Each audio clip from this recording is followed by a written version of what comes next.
Tere kõigile head vaatajad! Eesti eest nädala uudised 112. saade on nüüd eetris, vaatame, mis lõppenud nädalal kõige olulisem oli. Teisipäeva varahommikust saadik on pidevalt tagasi lükatud esialgseid pealkirju, et Ukraina on Trumpi pakutud rahuplaaniga nõustunud, mis on nüüdseks koondatud 19 punktini. Algselt oli 28, ehk siis veelgi vähem kui oli seda algul.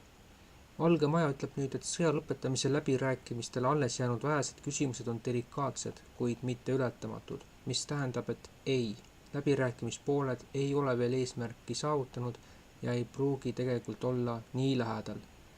Mis puutub president Zelenskisse, siis ta on pärast Genfi kõnelusi öelnud, et näeme palju väljavaateid, mis võivad muuta rahutee reaalseks.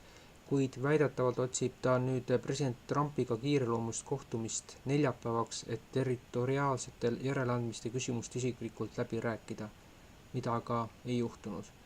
Nagu ennustatud, ei ole ukrainlased huvitatud ühestki maast loobumisest. Axios ütleb, et Zelenski soovib seda kohtumist nii kiiresti kui võimalik. Loomulikult toetavad eurooplased Ukraina püüdlusi territoriaalsed järeleandmised tühistada. AP Newsi teatel tulistati kolmapäeva pärastlõunal USA aja järgi 2 rahvuskaardi sõdurit otse Valge Maja perimeetri lähedal 17. ja HN2V tänava nurgal. President Trump vastas öeldes, et mõlemad sõdurid said kriitiliselt haavata looma poolt, kes tulistas 2 rahvuskaardi liiget ning ütles, et ründaja maksab väga kõrget hinda. Presidendi sõnad viitavad siinkohal üksikule vahi all olevale tulistajale. Valge Maja on sellest traagilisest olukorrast teadlik, jälgib seda aktiivselt. Presidenti on sellest teavitatud, ütles Valge Maja pressisekretär Caroline Leavitt News Nationi Lipidienile. Kahtlusalune on väidetavalt vahi all, selgub DC politsei X-postitusest. Ja tänaseks on vähemalt üks, kes tulistamisest pihta sai, surnud. Nii et see näitab, kuidas migrandid tekitavad järjest suuremat kaost USA-s ja ühtlasi nügitakse ühiskonda digitaalse orjuse poole. Pärast seda, kui kolmapäeval Hongkongis kõrghoonete tornmajad põlesid, on kohutav hukkunute arv kasvamas. Vähemalt 44 inimest on surnud, kuid umbes 279 on endiselt kadunud selles juba enam kui 50 aasta survavaimas hoonepõlengus Hongkongis. Ehitusfirmale, mis on seda mammuti kompleksi renoveerinud, on esitatud süüdistusi raskes hooletuses ning võimud on juba arreteerinud 3 selle firmaga seotud meest. Tulekahju Hongkongi põhjaosas Taipo linnaosas asuvas Wang Fuki kohtu korterelamus puhkes kolmapäeva pärastlõunal. Hoonel on 832 korruselist torni, mis hõlmavad umbes 2000 korterit ja umbes 4800 elanikku. 1980. aastate ehitatud kompleks oli suures osas kaetud bambusest tellingute ja võrguga, kuna käimas oli ulatuslik välisrenovatsioon.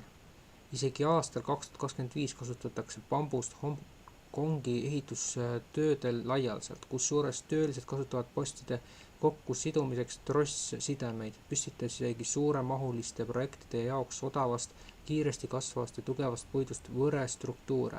Riski on juba tunnistatud. Märtsis andsid Hongkongi arenguametit välja direktiivi, mis kohustab vähemalt 50% valitsuse ehitusprojektidest kasutama metalltellinguid, mida peeti oluliseks sammuks tööstusharu sajandite pikkuse bambusest sõltuvuse lõpetamisel, mis võib siit järeldada, sellised süsteemsed tulekahjud ei saa olla mingil juhul juhuslikud. Ning arvatakse, et 2 tankerit, mis läbisid Türgi Musta mere rannikust põhja pool asuvaid veekogusid, said kahjustada Ukraina sõjaga seotud miinide tõttu, mis paigutati piirkondlikesse vetesse. Bloombergi ja piirkondlike väljaannete andmetel süttisid reedel peaaegu samaaegselt põlema Suezmax ja Aframax tankerid, millele lääs oli Venemaaga kauplemise eest sanktsioonid kehtestanud. Vähemalt 1 tankeritest on leekides pärast plahvatusi, mis toimusid umbes 30 meremiili kaugusel Türgi Musta mere rannikust põhja pool. Merendusaruannetes on meeskonna liikmetele viidatud, et Türgi võimude sõnul täheldati välist mõju.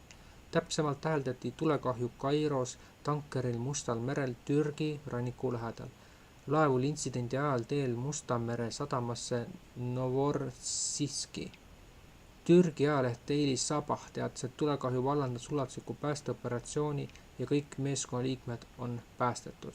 Eesti Eest portaal saab olla tsensuurivabade eest sõltumatu ainult kui toetate meid pisikese toetusega. Toeta eestiest.com-i Mihkel Johannes, Paimla, EE 4077 00 77 10 08 49 65 47 märksõna ülekanne.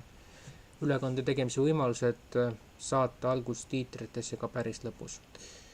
Aitäh saadet vaatamast ja nagu öeldud juba eelmine kord, siis tuleva kuu alguse poole tuleb meil ka kuu uudiste saade, kuid endiselt loodame, et teil on võimalik meie tegevust toetada ja me vahendame teieni vahetut informatsiooni kas või kõige kriitilisematest teemadest, mis siin aset leiavad ja siinkohal lõpetuseks ütlen veel lühikesed teated, et Tallinna volikogu koguneb 2. detsembril kell 14.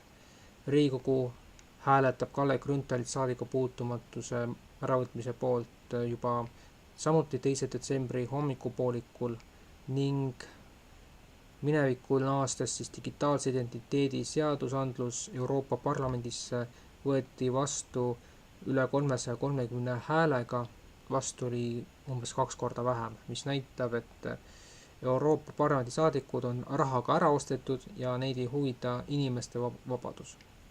Selline siis meie saade, kohtumiseni nädala pärast.